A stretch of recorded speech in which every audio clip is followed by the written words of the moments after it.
મહાદેવ મહાદેવ. ચલો મિત્રો, આપણે ભગવાનને પાણી પહેલાં બધે ભરી દેવી. અને આજે થોડીક શણ પણ ખાલી થઈ ગઈ હતી, લઈને આવ્યા છે. શણ પણ ભરવાની પહેલાં બધે પાણી ભરી દેવી. એકલા વાવ્યું એટલે એક હાથે કેમેરો રાખવી, એક હાથે બોટલો ભરી. તડકો રહ્યો ને, જો પંચીઓ જો તમે, ખબર પડી ગઈ કે અહીંયા કેવા આવ્યા. કાલની બોટલ ખાલી થઈ હજી કેમ ધ્યાન નથી દેતા. ફરિયાદ છે આપણી કે કાલની તમને કીધેલું છે કે અમારી બોટલની વ્યવસ્થા કરજો, તો હજી સુધી તમે વ્યવસ્થા કેમ નથી કરી. તો આપણે એની વ્યવસ્થા પણ કરવી પડશે. પહેલાં તો આપણે પાણી બધે ભરી દઈએ, પછી એ લોકોની વ્યવસ્થા કરવી પડે. કેમ કે જો આ બુલબુલ છે, બુલબુલ છે ને, અત્યારે એની એન્ટ્રી આપી જાય કે મારો કુંડામાં તો પાણી ફરકું ભરજો ને લેવલ કરી દેજો. બેસવામાં તકલીફ પડે છે.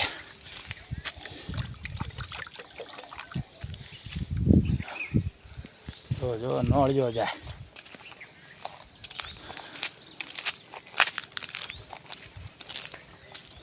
પંચીઓ તો થઈ.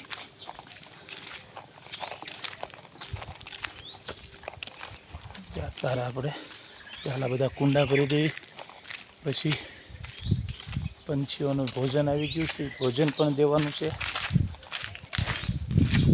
ત્યારે બધા આમ એકબીજાને કહેવા મળ્યા છે કે આજ થોડુંક લેટ આવ્યા. આમ ફરિયાદ તો હોય ને આપણી પણ, ટાઈમ ટુ ટાઈમ દેવું પડે ને. આપણે ટાઈમ ટુ ટાઈમ કામે ના જઈએ કેમ ફરિયાદ આવે. જો બોટલ જો પાણી નથી એટલે બિચારા ફરિયાદ કરે. થોડુંક ધ્યાન આપો ધંધામાં. જો આ બોટલ આ પમદી ભરી ત્યાં, અત્યારે આ બોટલનું પણ આપણે લઈને આવ્યા છીએ. પહેલાં બધે પાણી ભરી દેવી, પછી બધે બોટલો પણ ભરી દેવી. પંછીઓને તકલીફ ના પડવી જોઈએ એટલે આપણે ગાડી સાથે ઠેલી પણ હારે જ લઈને આવી છીએ. શણને કાંટો વાગી ગયો.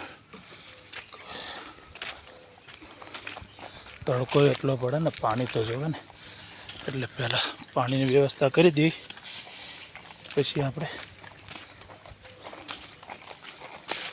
શણની વ્યવસ્થા કરીશું.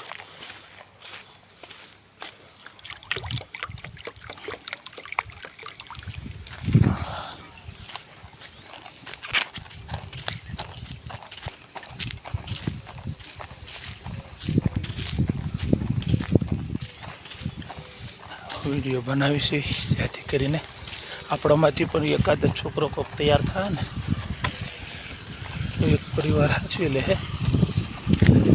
આમાં કંઈ વિડીયોમાં કંઈ કમાવાનું ના હોય, પણ આપણીમાંથી કોઈક શીખે એ માટે આપણે આ સેવાનું કાર્ય કરીએ છીએ અને મજા આવે છે. ગાયું તમે જો, ગાયું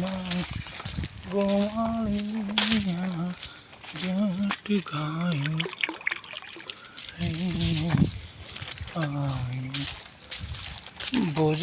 ભોજન ઘટે છે એવું લાગે છે. કેમ કે બોટલો બધી ખાલી થવા, બોટલો વધારવી પડે એવું લાગે. આ રવિવારે 4 જગ્યાએ છે, પણ હવે 6 કરવી પડશે.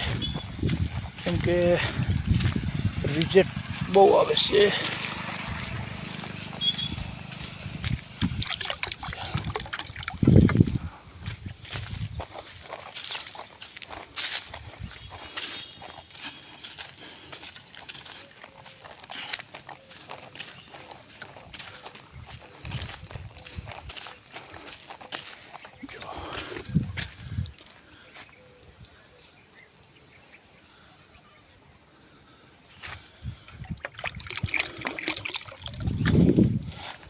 ખાલી હાલવામાં જ 5 મિનિટ વહી જાય.